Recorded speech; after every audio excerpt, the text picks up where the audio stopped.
Was that? And the city and state in which you live. East Alfred, Connecticut. Um,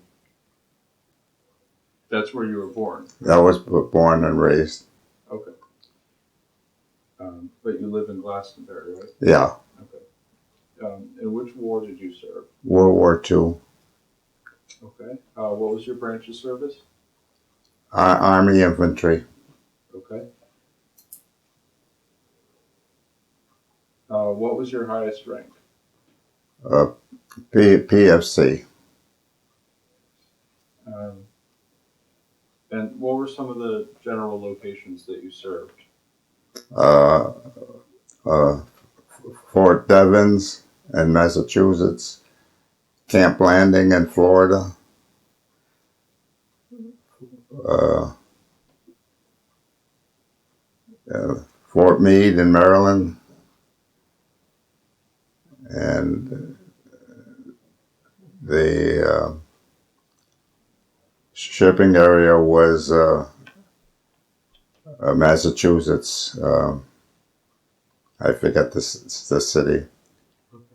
And that's it. And then left by Boston by a British British ship.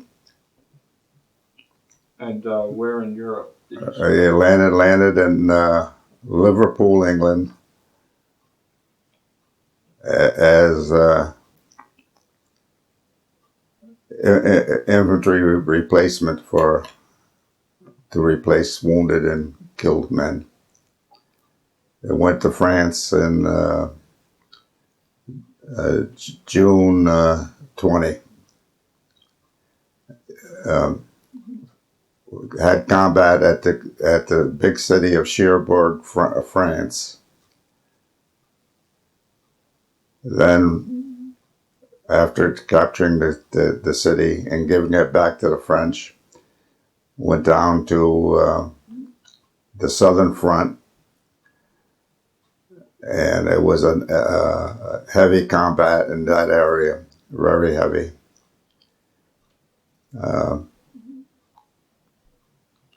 Then we got moved to the Operation Cobra. It was to bomb a certain square feet of by plane. We're about the 3,000 planes, and then started our attack to break through completely and free the bridgehead that we had taken. Okay. Were you drafted or did you enlist? I was drafted. Can you tell me about that? I was not allowed to join volunteer. So when I turned 18, I went to the draft board and asked them to draft me right away, free of a father of a couple of kids. And I was drafted that month. Shipped to Fort Devens, then Camp Landing where I trained. And what month was that you were drafted? October 43. Okay.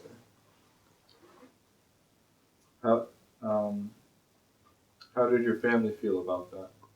Well, as long as I was called in, everything was okay. But I wasn't allowed to volunteer. Okay. Can you tell me something about your first days in the service? Well, being 18 and never left home was quite an adventure.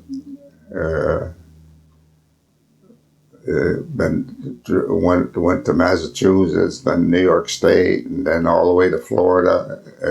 That was a big adventure for me. Where did you do your basic training? For Camp Landing, Florida. Okay. Can you, infantry replacements. okay. Can you tell me about some of your basic training? Yeah, well, they trained us how to make roads when it was too muddy. They trained us heavy in all weapons, and a lot of exercise that put us in this real shape. That was it. Okay. Do you remember any of your instructors? No, I don't. No, I really don't. I never did. No. Okay. Um, so then after boot camp, where did you head to? We had Fort Meade, Maryland, and to a training area in Massachusetts. I forget the name. Let me see if I can see it.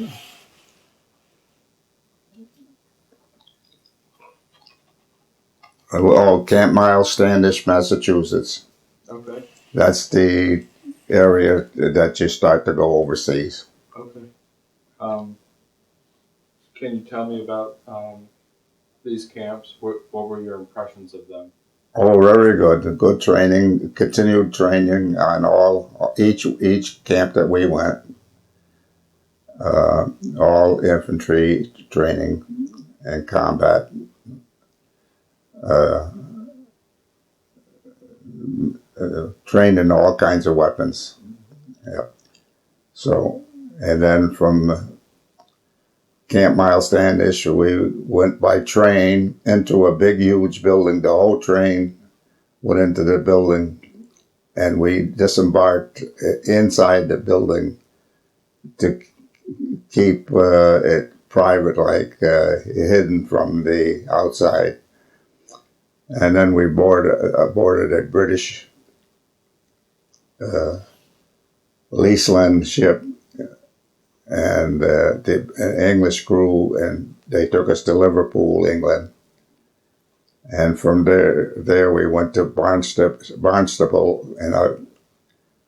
in a tent city and continued training. And that was about it. When it came time with D-Day, we heard it, and we were shipped right away to Southampton, England, and went by boat to France, so arriving there about June 20. While I was on board the ship reaching the coast of France, there was a lot of American dead floating in the water because they couldn't make it on D-Day. Made us feel really sad. Can we back up for a moment? What were your impressions of the British ship on your way over there? Well treated, very crowded, or overcrowded. But we went in a big convoy and was well protected by naval ships. Okay. And how about your experience in England? Good, good.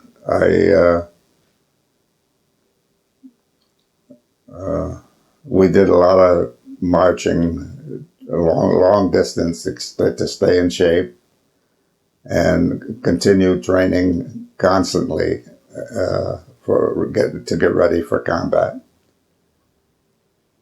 So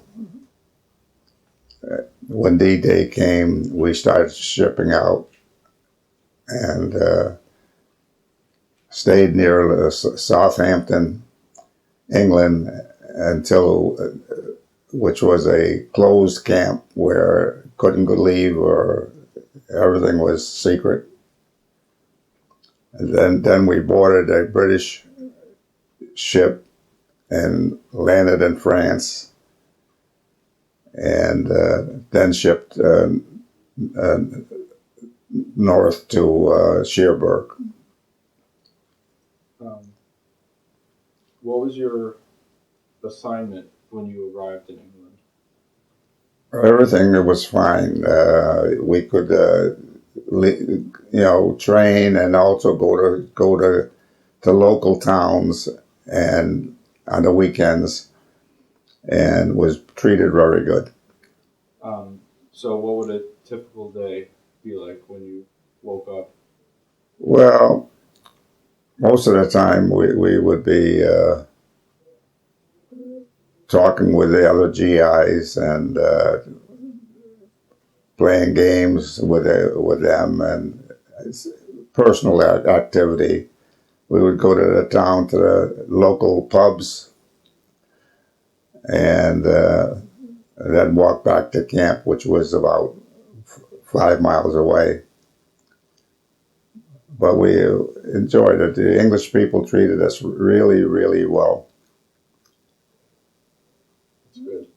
And when you arrived in France, what was your assignment there? Well, right away we were assigned to the 4th Infantry Division to replace men that they lost in combat. Okay. Did you see combat? Yes, we seen very heavy combat, and the closer we came to the front, you could hear the artillery shelling the Germans, and our anxiety got high. We were ready for combat. Could you tell me about some of the battles that you were in? Yes, we had constant battles before we took Cherbourg, and it was a lot of shelling and infantry to infantry with the Germans in combat. And finally they weakened, they couldn't hold their ground, and we took the city completely. And they had a big ceremony, which I was there. Our general of the 7th Army Group that took the city, we had a presentation giving the city back to the French, and that was it on that. As soon as it quieted down, we were training to guard the docks, as there were still scattered Germans in the city, and they held the big water fortifications that they didn't want to give up. They finally gave up at about 3 weeks. And after Cherbourg, we went by truck to the southern front, and on July 6th, we made heavy combat. We attacked the Germans, and we lost 6 dead in this attack. I was left wounded in the center of this French field, which was no protection, and left exposed in the middle of the field until they got a bazooka man. Why we couldn't make any progress was there was a German big tank, and we had small rifles and grenades. We couldn't make it move with that kind of tank in front of us. If it was infantry, we could have continued. So our company sent a bazooka team around to their right, and they fired a bazooka at the tank, hitting it, but doing no damage. But it did make the tank leave. As soon as the tank left, we started our attack again. And we fought every 24 hours a day. We fought at night, we fought in the morning, we fought in the afternoon, and we lost a lot of men. When you were injured, were you shipped to a field hospital? Or? Yes, we had moved first to the Cobra area where they bombarded the Germans, very, very heavy, never done before. And then we made our attack and broke through the German lines. Then I was wounded. I was holding my rifle in front of me and something hit it. I look up, it's a grenade. As I'm looking at it, exploded in my face. I got wounded and they took me back. Oh. Spent a month in England getting better.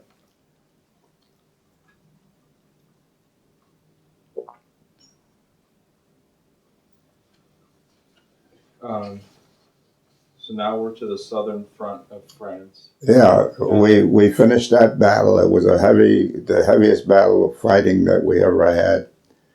And then we moved to the Cobra operation where another attack was going on, and we did that one.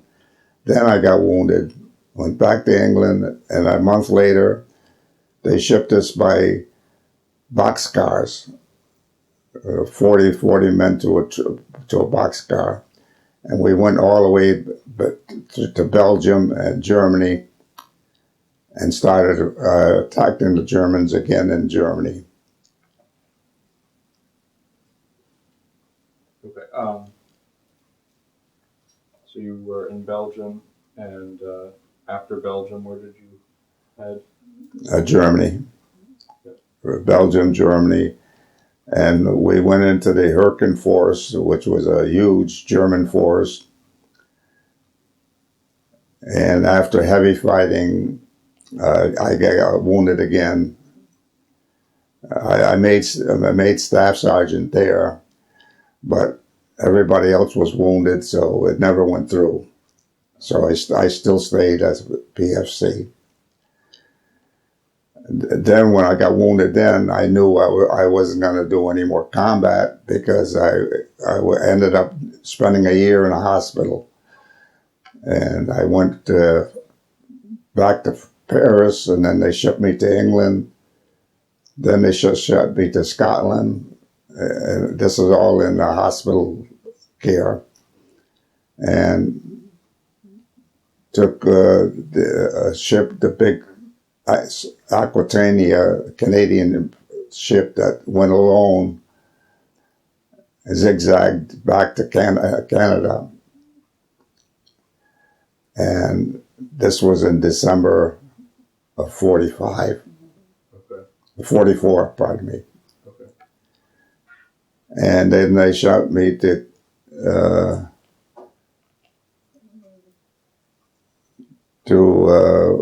Fort Dix, Camp Dix, and then to Framingham, Mass, a big hospital in Massachusetts. And I spent there until I got discharged in 45. The second time that you were injured, Yeah. would you mind Well, it was a mortar shell that exploded in the woods in the Hurricane Forest, and I couldn't walk, and we were behind the German lines, and the captain came and said he'll send back stretchers to take us out. About 3 hours later, they did come through and carried us out. It was kind of scary at the time. Yeah. I can imagine. Now, were you awarded any medals or citations? Well, it's a Bronze Star we got. We got the 2 Purple Hearts and other medals, but that's about it. Okay. Now you got the Purple Hearts for being injured, Wounded, yes. wounded. How did you get the Bronze Star? For the combat infantry badge as soon as we got into combat. And the Bronze Star came after I was awarded that through the hospitals coming out of battle.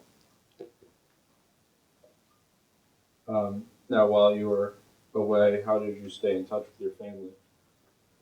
Well, I mailed letters by. I have all the letters I sent home was saved by my mother.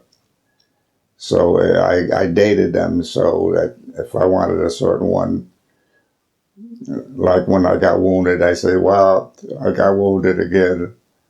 And they understood the best. Right.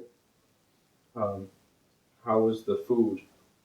Oh, during combat we had C rations or K rations. I'm losing track of them.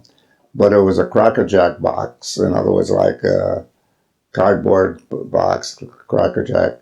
And it had canned tuna, canned cheese, gum, raisins, and things that was our infantry food for every day while we're in combat. We never got hot food unless we pulled back away from combat. Okay. Did you always have enough supplies? No, we even to get water, we took a puddle of water and put a couple of pills in it from the ground and drank it. That's very interesting. Did you feel pressure or stress? No, it took it away just the way it comes, whatever comes. When you're in trouble, you worry about it, but as soon as you're out of trouble, you go right back to the same thing. Okay. Did you have anything special that you did for good luck? No. We just, when we had to move forward, we just got up and moved forward. The fields in Normandy were just grass, and there was no protection. Once you left your hedgerow area to attack the enemy, you were out in the open. Right. If they decided to stay for a little bit longer, then we suffered a lot of casualties. But if they broke and took off, then we kept going to find them. And the artillery took many lives. The German, they were very accurate. Did you see any USO shows? I got wounded the first time about 2 weeks before the U.S. show. They got out of combat and they went to the shows. But I missed it. I missed Paris. But my outfit ended up going into Paris, one of the first to go into Paris. But I was in a hospital at the time. Okay. Do you remember any particularly humorous events? There wasn't much humor. Just actually doing what you got to do, and you chatted with the young fellas that's with you that you didn't get to know them more than 2 weeks. Were you able to go on leave at all? No leaves. Okay. While you were over there, did you keep a journal? No, they said don't do that. It might give away some information to the Germans. No cameras. No. Okay. But they weren't worried about you writing letters home? Writing letters, they wouldn't through them. They didn't. No letter got through without them crossing out certain things, racing it out, and shipping it without that extra information. Okay. Where were you when your um, service ended? Can you tell me about your discharge? I spent a year at Cushing General Hospital, Massachusetts, Framingham, Massachusetts. I got there around December, or no, about January of 44, and left at December 15, 1944, got discharged. Okay. What was your homecoming like? Well, my mother got all upset because I had my leg all bandaged up, and she thought I lost my leg. But we calm because I surprised her, so it was a great day to be home. Yeah. In the weeks following your arrival home, what did you do? Well, I got married quick. I met my wife at the Army Hospital in December of 44. Got engaged in 2 weeks. Got married in 2 months. Was she a nurse? Yeah, she was a volunteer to push us around in our wheelchairs and chat with us. So it was a great thing that they did. Yeah. Did you use the GI Bill for education? No, I didn't. I was trained as before I left home. I was a jewelry repairman, and I went to that field right away. Okay. Did you make any close friendships while you were in the service? No, in the infantry, you're lucky. In our training, that you was with them like 3 months, the longest during training, and that was the longest period. The rest of the time was week, 2 weeks, 3 weeks. So never got to know anybody too well.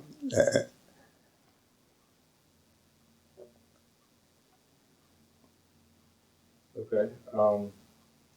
What did you do as a career after your service? A jewelry repairman. I couldn't get to leave the hospital without having a job. Okay. So they gave me a 2 months training period. And as soon as December 15, I started working right away. And my injuries were in my leg, and they were, when I left, they were still a lot of pain, but I still wanted to get out. So everything turned out good. How did your military experience influence your thinking? Well, it was a great experience as long as you can come home to talk about it, because a lot of them didn't come home. Did you join any veterans organizations? No, I had enough Army, and if I joined or even part-time, they could call you up, and I didn't want that. A lot of men went to Korea.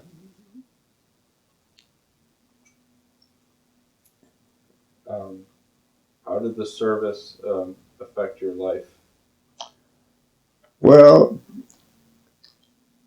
it taught me a lot by experience, because I never had left home before. So I learned a lot in this 2 years. I was in the service 2 years and 2 months, and in the Army hospitals 1 year, 2 months. So half my time was in the hospitals. Um, is there anything else that you would like to add that we might not have covered? No, when you're in combat, you do what you got to do, and